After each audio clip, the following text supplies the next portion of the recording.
naman tayo sa bayan ng Bani. Mas pinatatag ang suporta sa maagang edukasyon o early education sa pagpapasinaya ng Bagong Child Development Center na magbibigay ng ligtas at maayos na pasilidad para sa pagkatuto ng mga bata. Opisyal na binuksan ng Child Development Center with Access Road sa Barangay Dakap Sur sa tulong ng Department of Social Welfare and Development Field Office 1, Ilocos Region sa ilalim ng Kalahi Seeds Pag-abot Program.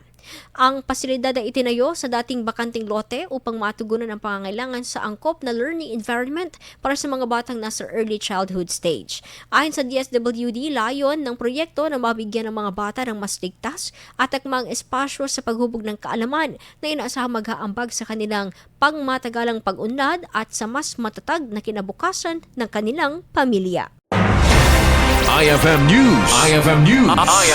IFM News.